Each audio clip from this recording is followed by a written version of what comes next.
And it's also one way of regaining the trust of the people. Sa totoo lang, napakasakit nung parang yung isang institusyon where you belong, just because of the actions of a few, madidemonize, no?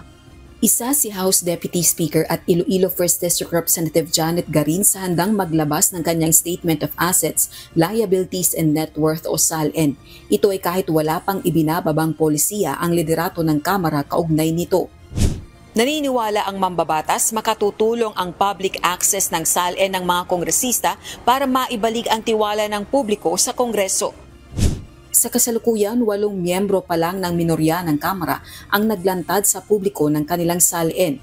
Mahigit 15 milyong piso ang net worth ni Dinagat Islands Representative Kaka Bag-aw. Lagpas 13 million pesos naman ang kay Akbayan Party List Representative Shell Jokno at higit 10 million pesos ang net worth ni ACT Teachers Party List Representative Antonio Tino.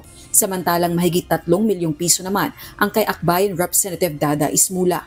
2.24 million pesos naman ang kay Kamanggagawa Party List Representative Eli San Fernando. Mahigit 1 million pesos si Gabriela Party List Representative Sara Elago. Nasa 1 million pesos naman ang net worth ni Akbayan Party List Representative Percy Sendanya, samantalang 280,000 pesos si Kabataan Party List Representative Rene Co.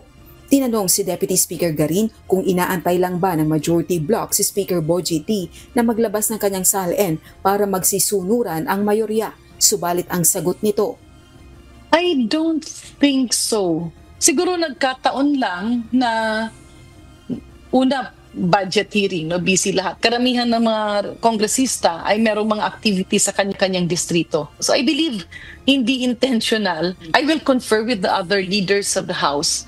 Kasi syempre ang iba, lahat naman yan, hindi naman, alam mo yon, yung pagka wala kang tinatago, you're going to release. I believe ang nagiging isang nuance lang is minsan ginagamit sa mga kalaban, no, sa politika. Naniniwala naman ng House official, kailangan pa ring magtakda ng polisiya sa pagsapubliko ng SALN ng mga kongresista sa gitna ng suliranin sa fake news at misinformation.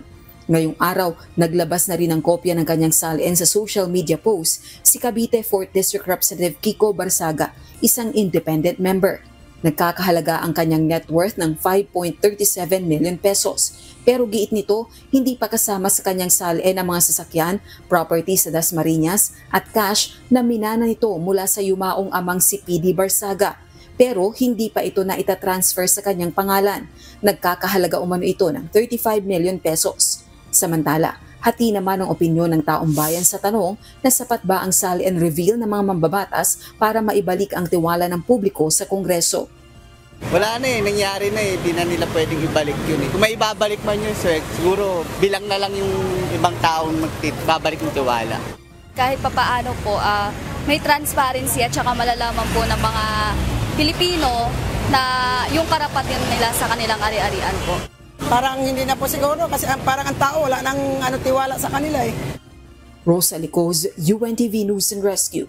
Diyos ang aming sandigan, serbisyo publiko ang aming pinahahalagahan.